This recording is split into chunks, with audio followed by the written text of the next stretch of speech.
Welcome to the Westward Podcast, where I'll be talking all things cowboying, horses, grace, grit, faith, and everything that makes the Western lifestyle so rich and timeless.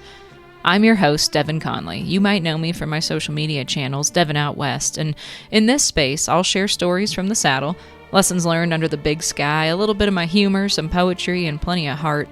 Whether it's my musings or a guest with a story to tell, you'll hear the voices of folks who live the West, not just in the land, but in the spirit. This show is for anyone who feels the pull of the open range, whether it's horses and cattle, history, Western fashion, or just that yearning for wide open spaces and the peace that comes with them.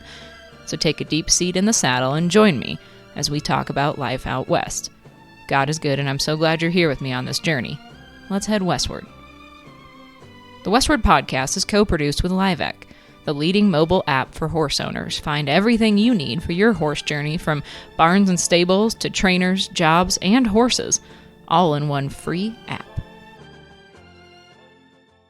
Welcome back to another episode of the Westward Podcast. I'm your host, Devin Conley, and I'm really glad that you're here with me. Thank you for joining me again. If you missed the first episode of the podcast, it's just me talking about myself, introducing myself a little bit, and thanking you for being along for the ride. So if you ever want to know a little bit more about me, I'm not that exciting, but episode 1 is posted, and it's just a little background of my time growing up in the horse industry, rodeo, the careers I've been in and out of the horse industry, and just kind of a little get to know me session.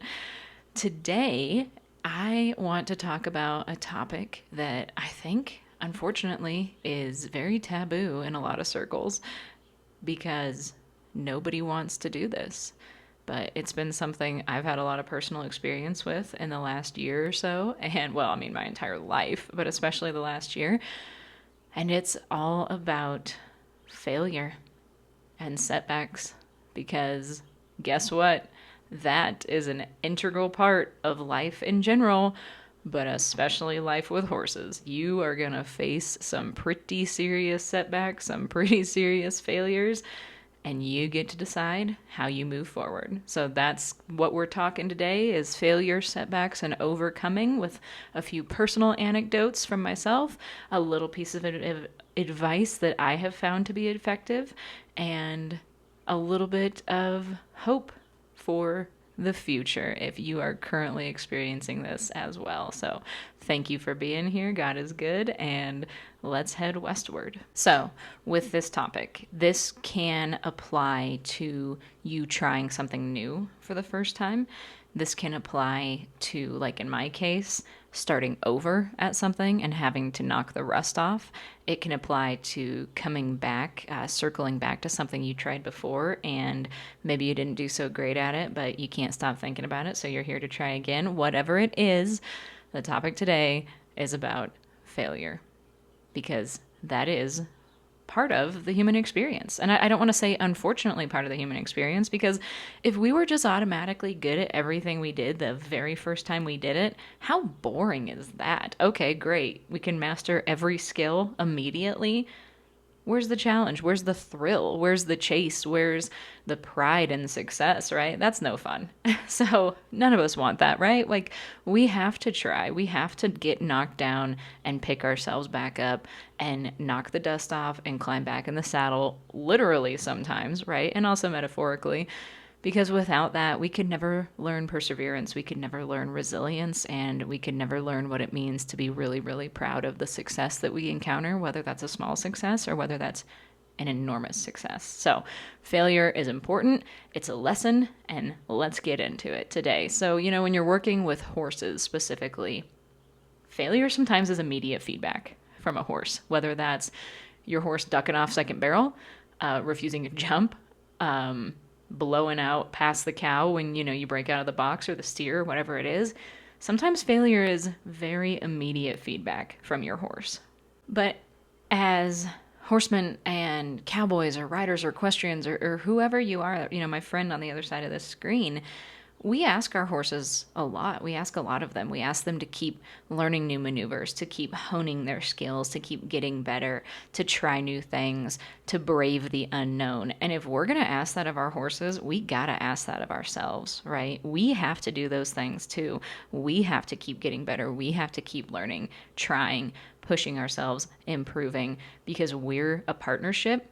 And when only one partner is working on themselves, well, where do we go from there, right? So we're going to ask that of our horses. We got to ask that of ourselves. So today, I'm going to tell you a little bit about some personal anecdotes of my own in terms of things that I've tried and failed at and tried again and found some success in. And for me, that was roping, right? So last year, I really had the chance with my wonderful fiance, and I still love saying that word, and my incredible group of friends. I had the chance to do a lot of roping in the branding pen and like some cowboying and really hone my skills there. Now, again, for some little context and background, I grew up in rodeo. I breakawayed in high school and a little bit in college, and I loved it. Like, my dad was a professional team roper. I mean, I am no stranger to the roping pen. However, one, I hadn't roped in probably 10 years, and two, I hadn't really roped much in the branding pen before. So I'd been to plenty of brandings and helped on the ground, but I hadn't roped much in the branding pen. So that was kind of a new world for me. And it was a little daunting and a little overwhelming. And I definitely had some failures. And I threw my loop in the dirt a lot and caught nothing but my own shadow. But I kept trying, and I kept learning, and I kept growing and listening to those that knew a whole lot more than I did. And I found some success. And I am definitely not where I want to be. I got a lot of learning left to do, and this year I have goals that I'm ready to work on, and then the year after that, and the year after that, and the year after that. But it's all about seeing your failures as opportunities to learn and keep growing. So when it comes to roping, my fiance is a heat-seeking missile. I mean, he is a hand. Like, that guy can rope. And the people that I've been blessed to call my friends and family now, the community I'm surrounded in, again, they are hands. They are wolves in the roping pen. Like, I am inspired every time I'm around these people. I learn so much just from watching them. And they have taken the time and the energy to pour their knowledge into me. And so I would say that's one of the most valuable things when it comes to trying something new or starting over and facing failure and setbacks, is the community that you surround yourself with. So I'm going to get into that a little bit later, because first I just kind of want to talk about how success is not linear. It is not a straight line. It is a lot of mountains, and it is a lot of valleys. And kind of the gamut of emotions that you're going to run when you're doing something new can be pretty extreme, right? But again, we all know them, we've all felt them, and we've all been there. So, when you first try something new, you're going to have this excitement. You're going to have this passion. Oh my gosh, this is so fun. I love it. I'm excited to get going. I have read all the things. I've bought all the things. I've done whatever. I've watched all the videos. And then you get going and you have this excitement, and then you're going to have your first setback. And maybe it's major, maybe it's minor. Maybe it's just realizing, oh, okay, maybe I'm not as naturally good at this as I would like to be. Whatever it is, you're going to come to a fork in the road, and you're going to meet a big old bear standing on his hind legs called frustration. And it's going to be rough. Oh, you come to this fork in the road and you meet frustration. And you get to decide if you're going to take the path that leads to you having to overcome frustration. And whatever that looks like for you, whatever your process is, whatever you have to work through or cope with to overcome the frustration and keep going, or you get to decide if you want to take the other road and, for lack of better words, quit. And sometimes that's okay. If you realize this really isn't for you, this is not your thing, this is not something you want to do, and the frustration is too great, and you think, I'll come back to it later. I don't want to do this at all. I'm not having fun at all. That is okay to take that fork in the road. But if it's, again, something you're passionate about, something you really care about, and you can't stop thinking about it, and you are living and breathing it for the moment, well, you got to tackle that bear, and you got to take that frustration head on and work your way through it. Now, I do want to note, of course, that failure can have a psychological impact on us, right? It can bring up feelings of shame or disappointment in ourselves or self-doubt, it might, my faith is very important to me. So in my belief, to me, a lot of those feelings come from the enemy. And it's the enemy whispering disappointment in your ear, whispering, you're never going to be able to do this, whispering, you can't do this, give up now. And so for me, that's a personal battle I have to overcome. And for me, with my walk with Jesus, that's how I overcome that, is I turn to Jesus, and I know that those are lies told by the enemy. And so that's how I work through it. But for you, you might work through it with having to journal, or maybe it's also your walk with Christ, or maybe it's, turning to friends to help you through this situation, or whatever it might be. However you can overcome the psychological impacts of failure, the shame, the disappointment, the self-doubt, whatever works for you, you got to find that for yourself, right? But I do want to note that that's a very real thing. And there are a lot of cultural things that surround success and failure. And there's a lot of things ingrained from us from a very young age that say, if you fail, you're done, right? Again, not true. I really want to say this in the correct way. Failure, if we look at it as feedback and not final judgment, we use it to drive us forward. It's feedback that we can now look at and say, okay, learned something. Onward, right? If we look at it as final judgment, as the final nail in the coffin, we're done. We're done. And there is no way forward through that. So if you look at failure as feedback and not final judgment, use it to propel yourself forward. So in my example here of being in the rope and pin and really trying to get better there and learn things and master little techniques that make things easier for me, and watching and learning from all of these amazing people that I'm surrounded with and my fiance and things of that nature, there were a lot of truck rides home where I was in the pickup and there were some tears and there were some thoughts of, man, I am not good at this. I don't know if I should even load my horse up next time, or whatever it might be. Again, all those little lies from the enemy that I just needed to give up, throw my sucker in the dirt and go home. But I pushed through that, again, with the help of my community, of my fiance, and we had a lot of long conversations of like, it's okay. It's okay to feel this way. It's okay to feel bad. It's okay to feel disappointed, but we're going to work through it. Because we got goals to hit, we got things to achieve. And again, success is not linear. So was I in the valley a lot last year? Yeah, I was. But then I had some mountains too, right? I started to see the little successes. So, in this gamut of emotions that we run through, we have the first one of being really passionate and excited, and then we hit the fork in the road and we meet the bear called frustration, and then we work through that, and then we have another success, another win, and we start seeing the light, and we're like, oh, it's all clicking, it's all coming together. And then you're gonna have another valley and you're gonna fall back down, and then you just choose to get up and keep going, and you just kind of have this like boom and bust cycle of wins and losses and fails and success, and you just keep going. When you care about it, when you love it, when you're passionate, you just keep going. So I think something also worth noting here, along with like the psychological impacts of failure that definitely do exist, is the fact that a growth mindset will carry you a long ways. And a growth mindset is knowing that your mind is capable of learning more, of doing more, of growing, of being malleable and adaptable, and that you are not fixed where you're at. A fixed mindset says, I've come as far as I can.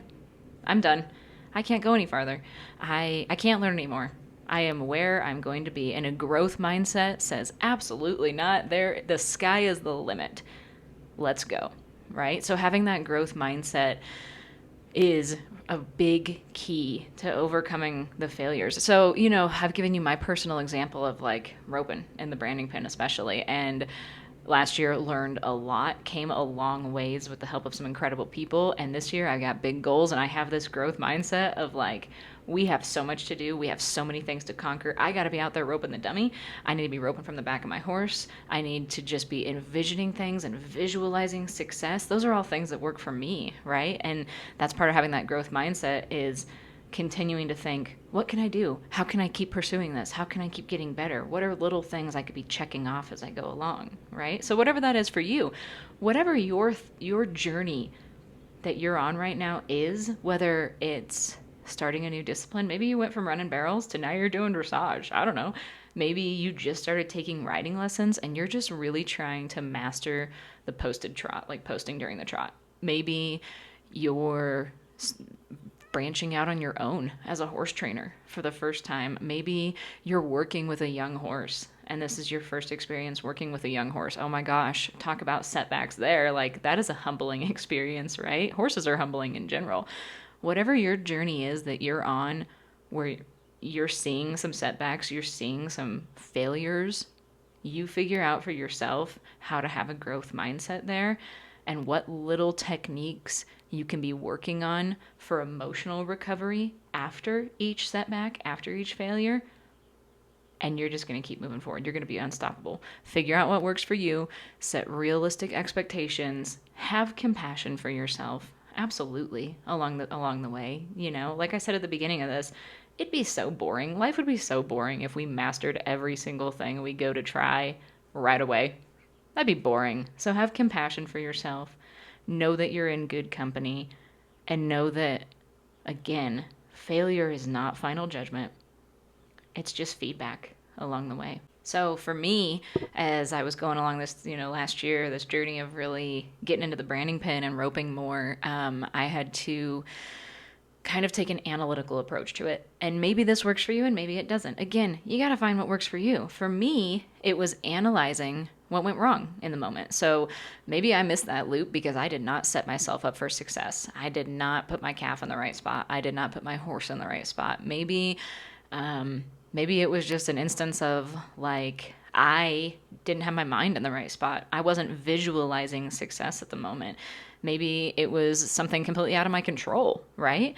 Whatever it was, analyzing, okay, what went wrong there? And then creating the new approach. Okay, here's what I'm going to try next time. And checking off little incremental goals along the way is what works for me. So I really like scaffolding things, right? Like, I'm going to work on this, and then I'm going to work on this, and then I'm going to work on this. And again, I've been very blessed to be surrounded by people that are, one, not only incredible at what they do, like inspiring at what they do, but two, willing to pour that knowledge into me and help me out. They help me build a game plan, right? So anytime I've worked with my friends or my fiance, it's been like, okay, here's something you can work on today. Here's one thing you can work on today. Here's how you position yourself for your calf. Here's how you keep riding your horse. Here's how you make sure you're keeping an eye on the tip of your rope. Whatever it is, having those people to kind of find my blind spots also has been invaluable, right? Because we have blind spots. We have spots where maybe we think we're totally good. Maybe we think we don't need help. Or we have spots where we have no idea that we're even missing that part of the game, right? Having somebody to look at your blind spots and kind of help you formulate that game plan and analyze what's going wrong, what's a new approach to fix it, what are small successes we can check off along the way. And I think along with this, another really important thing when you're trying something new or you're coming back to something that you tried before and you're looking at failure and setbacks as a possibility is to embrace the vulnerability of it all. It's okay to look dumb. Let me be very blunt and transparent. When you're trying something new and you're testing things out or you're being brave and putting yourself out there, you're probably going to look dumb at some point. And you got to get comfortable with that.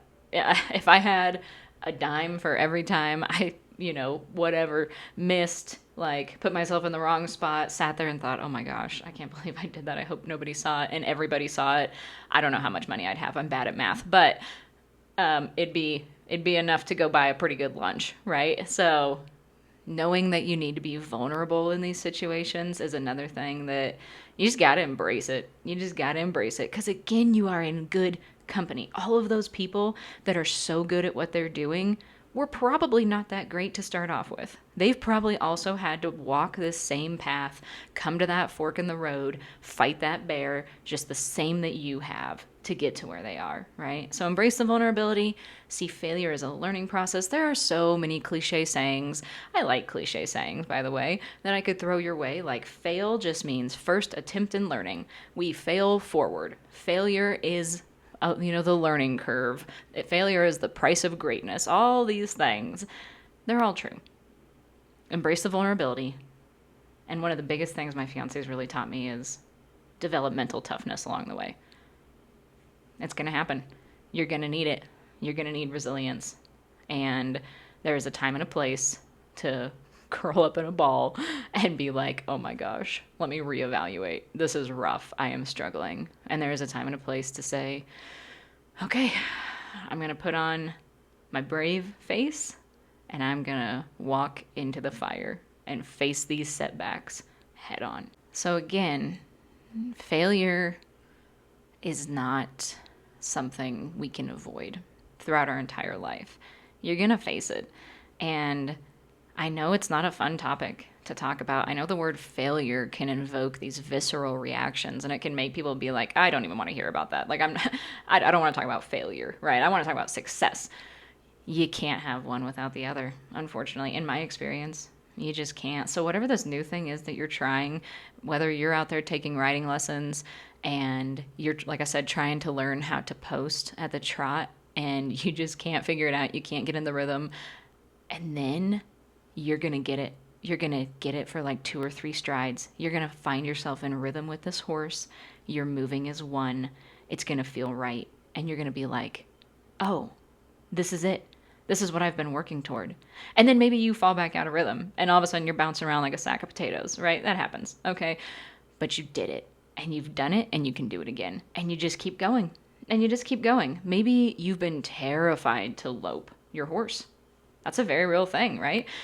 And then you do it for halfway around the arena and you realize, oh, I can do this. And it's really fun. Maybe your horse spooks at his own shadow because horses are ridiculous animals. And it kind of knocks you, back on your heels a little bit. And you're like, oh, okay, I'm back to the trot for a little bit before I start loping again. You've done it. And you can do it again, and you will do it again. You can absolutely do it again, okay? Maybe you're like me, and you're just missing, but you go rope the dummy, you go practice, you visualize it, you surround yourself with people that are good at what they do, and you listen, and you learn, and you put aside your ego, right? And humble yourself for a minute to know there's a lot of people out there that are much better than you at what they're doing, and they got a lot of knowledge, and a lot of people willing to pour that knowledge into you if you just get quiet and listen, and then all of a sudden you start catching. And maybe you're catching single legs for a little bit, or maybe you're not. And it's going to feel really good, and you're going to be like, okay, it's clicking. The hard work is paying off.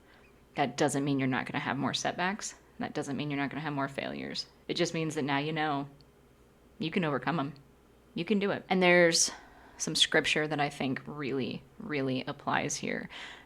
Proverbs 27:17, as iron sharpens iron, so another person sharpens another person. And that is so applicable, I think, when we're on this journey of learning something new or coming back to something we've done before. Because, like I've said, 100 times in this podcast, having people around you that know what they're doing, that can build you up, that can pour into you, that can encourage you when they see that you're kind of in despair, right? That can give you compassion when you need it. And that can also give you some tough love when you need that. Because there's a time and a place for everything, Iron sharpens iron. And there are going to be people out there that will also sharpen you. And then you're going to be that for somebody else. You're going to be somebody else's iron. You know what I mean? Like, once you conquer this, there's always going to be something else to conquer. But maybe the person coming up behind you, you get to sharpen them. And how cool is that? That's a really cool opportunity to be able to be somebody else's iron. And when you find these relationships, these friendships or whatever they are that sit with you in defeat, these are people that are going to be willing to sit with you in the dirt for a minute in defeat and then put their hand on your shoulder and say, okay, time to get up and dust the dirt off because we don't live here. We don't live on the ground, right? Those people are invaluable. Hang on to them. That community is incredible. And again, I've been so blessed to have so many of those people in my life. And I'm just incredibly grateful. When you find people that hold you accountable, and like I said earlier, call out your blind spots and say, I don't know if you're focusing on this, and I think it could really help you. Those people that help you put together a game plan that inspire you to transform your setback into a comeback, that's your community. Those are your people, and they are your iron, right? So go find your iron that is going to sharpen you, your person that's going to sharpen you, and then go do it for somebody else and hang on to those communities because they are sometimes a little rare and hard to find. and they're going to help you conquer any setback or failure you face, right? So if you think of like iron sharpens iron, if you think of failure as the heat, and we're all in the forge, and failure is the heat, and your community and your perseverance and your grittiness and your resilience are the hammer that are going to continue to mold you in this forge, in this heat, in the fire, into what you want to be, into succeeding at what you want to succeed at, into crushing the goals you want to crush. This community is going to help you do that. They're going to help you reshape and shape yourself. And you have to also do that as we go forward and face failure. Because again, failure is inevitable. And your failures do not define you. Your setbacks do not define you. How you choose to move forward kind of does, right? And again, if it's not for you, have compassion for yourself. Know when you're fighting an uphill battle, you don't need to be fighting. If you want to try a new discipline and you try it and you're like, this is sapping my energy and kind of making me like not enjoy horses anymore. Okay, maybe that's not for you. And maybe you go find something else, and that is totally okay. But if you find something and you're like, whoa, I love this, but I am not good at it, but I love it. I need to find a way to be good at it. Or I just need to find a way to succeed. I just need to find a way to push through the tough spots. Then you got to keep going. And I know you can do it. And I really hope that you continue to try new things. And I really hope and pray that you have a growth mindset when you're faced with failure and setbacks. And I really hope that you continue to get up off the ground, because you don't live there. You don't belong there on the ground. It's okay to fall. We've all kissed the ground a time or two, right? I've kissed the ground a lot. But you don't live on the ground. Get up, dust yourself off, get back in the saddle, sometimes literally, right? Or metaphorically, and keep going forward. Failure is not final. It's not. And it's just a stepping stone. So take it as feedback, take it as a lesson learned, and go out there and just crush your goals. Be tough. You can do it. I know you can. And know when to show yourself compassion also, because you deserve that. And I hope you know that. I want to leave you today with my own personal advice. Again, these are my anecdotes. These are my experiences. This is my personal advice. You do what works for you. But I just want to leave you with this. Next time you're out there and you're trying something new, or you're coming back, whether you're a mom who's been out of the saddle for 5 years and you're just swinging your leg back over, and your horse has been sitting and he's fat and out of shape, and you're doubting yourself and your abilities, whether you're riding into a new arena of life, physically, literally, or metaphorically, whether you're going out on your own to be a horse trainer, whether you're starting a new discipline, whether you're taking your first riding lesson, whether you're just trying to get better in the rope and pen, whatever it might be, next time you try it and you fail, just take a breath, sit with the failure for a minute, and then learn from it. Learn from it and move forward, because you can adjust your approach, and most importantly, you can try again. Failure isn't the opposite of success. It's just part of the journey. And it's a long journey. And that journey might never be finished. But just because you fail does not mean your story is over. It just means it's a chapter in your story that you get to keep writing. So I hope you keep writing, and I hope you keep writing, and I hope you keep doing whatever you're trying to do. Keep pushing, keep growing, keep believing. Don't give up when things get hard. Know when to pivot and when to try something new. Listen to people that know more than you. Put the ego aside and look at failure as just a learning opportunity. So, thanks for being here. I'm really glad that you were. Remember, God is good. Check your cinch. Check on your friends. And thanks for coming along for the ride. I'll catch you at the next one.